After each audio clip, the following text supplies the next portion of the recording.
Bom, pessoal, continuando, eu queria falar um pouco sobre a vista de lugar nenhum. A vista de lugar nenhum, que é o capítulo 1 do livro do Roger Scruton, do Rosto de Deus. Então, neste capítulo, logo no início, ele cita o Lord Guilford. Esse Lord Guilford foi ele assistiu a essas palestras, né? E com base nessas palestras que deu origem a esse livro. E ele relata que o Guilford não era exatamente um cristão ortodoxo, mas ele traz a seguinte reflexão. Lá na página 17 ele fala assim: vou considerar algumas das consequências da cultura ateísta que cresce à nossa volta e sugerir que esse não é apenas um fenômeno intelectual que expressa uma descrença em Deus, mas também um fenômeno moral que envolve um distanciar-se de Deus. Você pode perguntar-se como pessoas poderiam deliberadamente distanciar-se de algo que julgam não existir, mas Deus tem uma relação íntima até com aqueles que o rejeitam. Então perceba que ele está fazendo uma alusão aos ateístas e principalmente ao Guilford, né? Que apesar de rejeitar, de não considerar religioso, até mesmo nesse sentido ele era religioso, né? Ele traz essa constatação: Deus está próximo mesmo das pessoas que não admitam que ele exista. Por exemplo, Nietzsche, Dostoiévski. Será que Deus não estavam próximo deles, já que eles falavam tanto de Deus? Tanto é que Nietzsche falou: Deus está morto. E falando que a cultura daquele momento, a sociedade na Europa naquele momento estava matando Deus, né? Então, essas pessoas que falam tanto de Deus, talvez elas tenham uma ligação íntima com Deus, de alguma forma.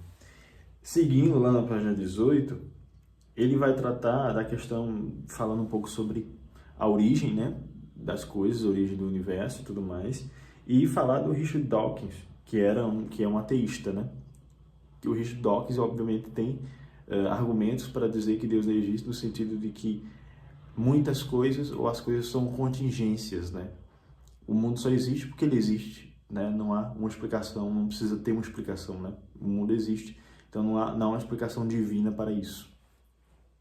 E o Roger Scruton, de alguma forma, diz que isso vai abordar que isso é vago demais, né? Então ele diz assim: segundo Richard Dawkins, hoje o mais destacado propagandista do ateísmo, os seres humanos são máquinas de sobrevivência, a serviço dos seus genes. Somos subprodutos de um processo que é inteiramente indiferente ao nosso bem-estar, máquinas desenvolvidas por nosso material genético e adaptadas pela seleção natural para propagar-se. Os genes são moléculas complexas arranjadas segundo as leis da química, que surgem de matéria disponível na sopa primordial, que um dia ferveu na superfície do planeta. Então perceba que ele traz uma ideia aí de que os genes e tudo mais, isso aqui é um aspecto que existe, ok, né? Mas não há uma força divina por trás, né? Tudo que existe, tudo que é formado, todo o processo químico, físico e tudo mais, existe. Mas não há alguém por trás que criou isso tudo, né? E, anteriormente, esse vazio se abre à nossa frente quando destruímos o rosto. O vazio na questão de não admitir que Deus existe.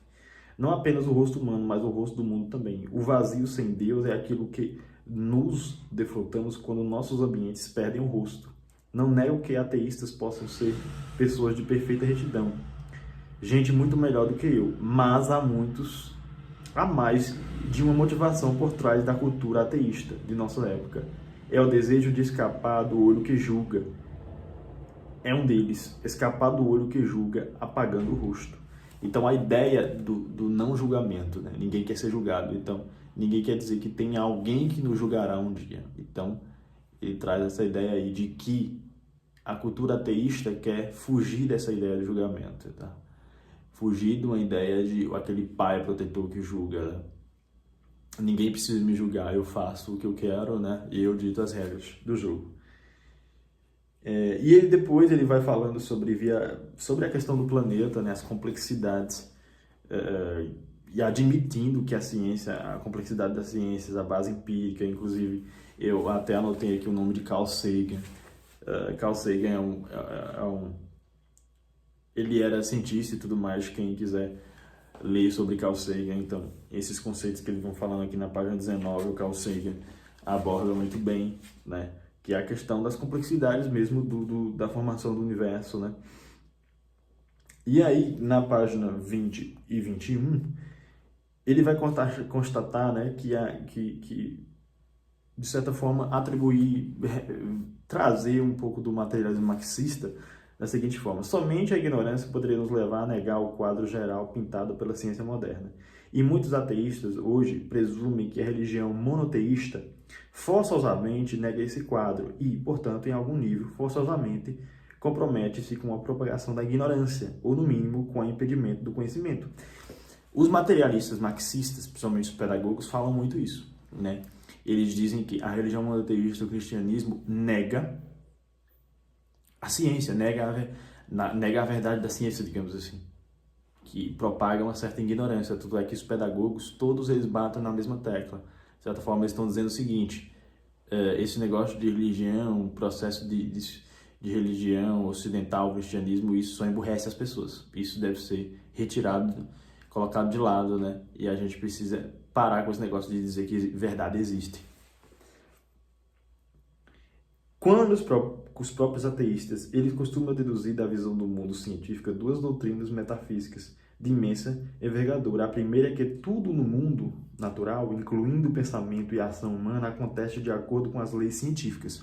Então, tudo que ocorre de acordo à lei da ciência. De modo que essas leis governam acontecimentos no átomo, né? E acontecimentos na galáxia, acontecimentos no oceano e acontecimentos na mente. Né? E tudo está ligado à lei, tudo da mente, por exemplo, tudo está ligado com o aspecto científico, com o aspecto metafísico. Visão de mundo científica eles costumam deduzir da visão de mundo científica duas doutrinas metafísicas de imensa envergadura. Acontecimentos do oceano. A segunda é que tudo o que acontece é contingente. Não existe razão para algo que aconteça, exceto que acontece na sequência ditada pelas leis da natureza. Não há explicação final a por que o mundo existe, ele simplesmente existe. Então, e a ideia da contingência, né? Eu me gasguei um pouco porque eu estava retornando a ideia da metafísica aqui. Então, tudo existe por acaso, né? Então, e essa ideia é meio vaga, né? Aqui na página, chegamos aqui na página 21. Então, essa ideia de que tudo é mero contingente é muito vago.